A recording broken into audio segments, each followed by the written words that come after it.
আন্দোলনের এক সপ্তাহ পরেই আবার ক্লাসে ফিরছে নেপালের জেএনজি শিক্ষার্থীরা। সম্প্রতি দেশ জুড়ে বিক্ষোভের কারণে বন্ধ থাকা স্কুলগুলোতে আগামী সোমবার থেকে সরাসরি ক্লাস শুরু করার নির্দেশ দিয়েছে কাঠমান্ডু মহানগর কর্তৃপক্ষ।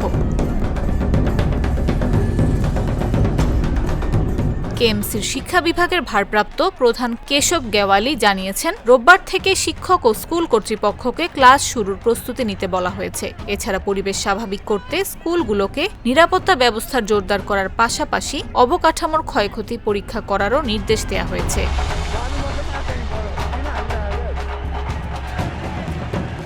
এক বিজ্ঞপ্তিতে কেএমসি জানিয়েছে, শিক্ষার্থীদের অবস্থার খোঁজ নিতে অভিভাবকদের সঙ্গে যোগাযোগ করতে হবে এবং পরিস্থিতি পুরোপুরি স্বাভাবিক না হওয়া পর্যন্ত অভিভাবকের উপস্থিতি নিশ্চিত করতে হবে।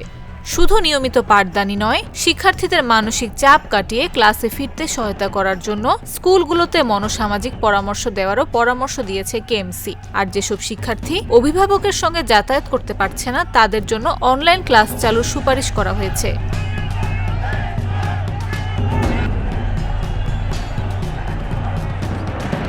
দুর্নীতি, সরকার বিরোধী নিপীড়ন এবং সামাজিক যোগাযোগ মাধ্যমে নিষেধাজ্ঞার প্রতিবাদে গত ৮ সেপ্টেম্বর রাস্তায় নেমে আসে নেপালের তরুণ সমাজ। কিন্তু নিরাপত্তা বাহিনী জলকামান, টিয়ার গ্যাস, রাবার বুলেট এবং গুলি ব্যবহার করে বিক্ষোভকারীদের ছত্রভঙ্গ করার চেষ্টা চালায়। বিভিন্ন শহরে জারি করা হয় কারফিউ।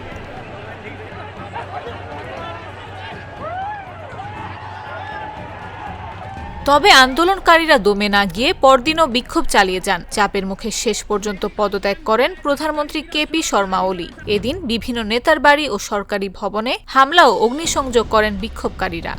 নেপালের সহিংসতায় এ পর্যন্ত অন্তত ৫১ জনের মৃত্যুর খবর পাওয়া গেছে।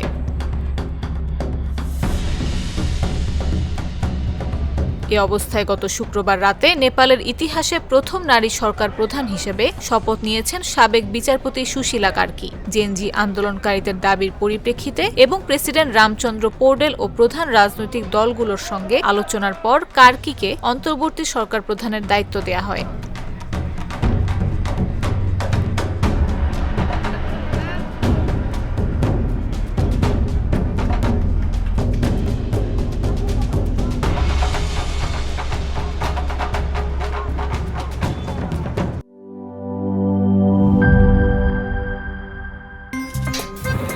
আমার একটা স্মার্ট সিদ্ধান্তে 25% গ্যাসের খরচ কমেছে। ভাবছেন কিভাবে? সাধারণ গ্যাস স্টোভ বদলে আমি এনেছি আরএফএল গ্যাস স্টোভ। এর সাইন্টিফিক নজল ও ব্রাস বার্নার ক্যাপ সমানভাবে তাপ ছড়িয়ে রান্না করে দ্রুত, তাই গ্যাসও বাঁচায় 25%।